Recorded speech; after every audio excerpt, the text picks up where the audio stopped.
Welcome to this video in which I'm going to be creating a maze game like this, which has a small steel ball that we have to guide around the maze without it falling into any of these holes. Can I get past that? Oh, no, I fell down the hole there. And when it falls beneath the actual maze here, I can tip it to the side and the ball will then start back at the beginning again. Okay, so we're working with one of these little steel balls here. I have some people who call these ball bearings, and I just want to be clear here about this. A ball bearing is actually a type of bearing that uses steel balls to reduce the friction, and Wikipedia here is giving some examples of different types of ball bearings, the kind of thing that you'd have, for example, in skateboards. So I'm going to be referring to this little ball here as a steel ball. Okay, but this is a maze that basically I had in my kids' toy box. I have no idea where we got this from. And we're not going to be using this as a direct model. What I'm going to be doing is creating a maze element here using a 3D printer. In particular, we're going to be using TinkerCAD to create this. And then we're going to have a finger joint box that we're going to have. There's my steel ball. Now put that steel ball into the maze here. I'll be able to work it around the maze. And here you can see there's no external wall, but when I place this maze into the box will make the external wall. And of course, the idea here will be to start at one end of the maze, work my way through without falling through a hole and make it to the other end of the maze over here. Or I've made it so you can go back the other way as well. And if it falls into a hole, you have to start again. Okay, now I was pretty chuffed with this. I thought it was going really well. And I made it so that this maze is going to be 70 millimeters or 7 centimeters in width and depth there. And then I made the finger joint box here, so it was also had an internal dimensions of 70 millimeters. The problem is that when 3D printing with FDM, fused deposition modeling printers that we have, it tends to make things slightly larger. And so when I try to insert this into this 70 millimeter internal cavity of this finger joint box, it's just a little bit of a tight fit.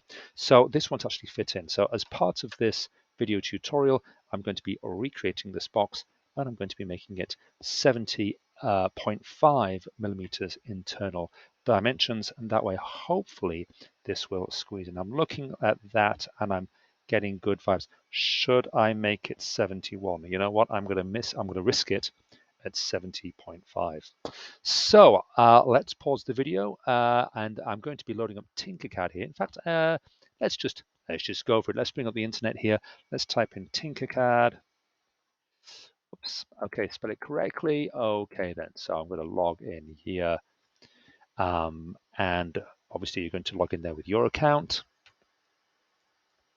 What have I just done agreeing to the terms and conditions? I should always read the small print, shouldn't I? Let's come to designs, and I've got my ball maze 3 right here to just review. So I'm going to tinker this and see what we have got. So here is my CAD file. I'm just going to rollerball click here so I can pan it across, and then rollerball scroll to zoom out there, and then right click here to kind of manipulate this. And what I want to highlight here is if I click at this from the front, I can see that the maze is sitting on top of the work plane here, and I've got these funny looking kind of beige elements down below here. If I now click, and also as well, sorry, I'm looking at this as an orthographic flat view, okay, or switch to flat view orthographic. That's what the view I want. I don't want this 3D perspective view because it's going to be more difficult for me to see exactly what's going on. And now if I click on this 3D cube at the top here, click on this top arrow, it's going to rotate onto the top view. Again, I can just middle roller mouse roller wheel click there. And the idea of these bars here is that they are providing me with references for the maze structure. So you can see I've got 1, 2, 3, in fact 1, 2, 3, 4, 5, and there would have been a 6, and there'd be a 6 at the top here. There would be effectively that one there, and there would also be that one there at the bottom, but I haven't had to include those because that effectively is the wall of my finger joint wooden box. And I've also got those alignments as well along the bottom here. So again, I could have another one of these alignment elements over here, and that would be the other edge of the box, and another one over here. Okay, here's my ball.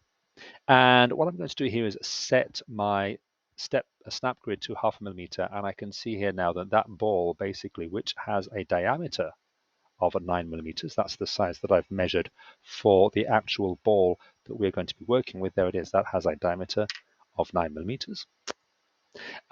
This can then roll around the maze. Now, haha, that's interesting. Let's just make sure that this is going to be at the top of the drawing. Now, oh goodness sake, how do I bring that to the top? Sphere. I thought, oh, I know how to do this. Of course, the reason why it's not on the top, if I look from the side here, is that it's underneath the actual area that I'm creating. So what I want to do here is drag that ball up. I'm probably going to drag it to an extra 2 millimeters there, because you will see the thickness of this base is 2 millimeters. Now let's look from the front again, from the top, should I say? Yeah, and look now, there we go. Now it's on top of everything. Silly me, fancy not realizing that. Drag it along there, and I can see that this ball then has the opportunity to roll around this maze. There's no corridor that's so narrow that the ball is going to get jammed here. If I zoom in on this, I can see I've got a 0.5 millimeter on the right of the ball before it hits the wall, and a 0.5 millimeter to the left before it would hit the wooden panel, wooden side of the box. It's going to roll along here, along, and if it falls down the hole, I can also see here as well. I bring that in there, that there is a 0.5 millimeter gap all the way around the outside, because these squares and things here, these are all 10 millimeters, and the ball has a diameter of 9. And then on the side here, I've got these 2 ramps with little cutouts, and the idea of those is that I'm going to I'm going to 3D print this as a flat raft on the base of the 3D printer. And then these are going to be 3D printed alongside it. And then you can see there's a seam line there. I've glued these on with a glue gun. Okay, and that means that I'm not having to sort of 3D print lots of support material at the bottom here to make all this fit. I can have these as 3 different elements and then stick the 2 ramps onto the maze when everything has finished. Hence, I've got these 2 blue ramps to the side. They're both identical. I've made one and copied the other, and then they will be snapping in. And I've made this little cutout here so that when the ball, runs up the ramp, it doesn't then hit the edge of the maze base. Basically, this little cutout here means that when the ball gets to the top of the slope there, it just runs straight onto the maze itself and doesn't suddenly hit the edge here of the maze. So there's a little 2 millimeter extruded cut there into the top of that slope, that wedge there. So that's kind of an overview of where I am with this. I'm going to pause this video now. In the next video, I'm going to give you some guidance on how to do this.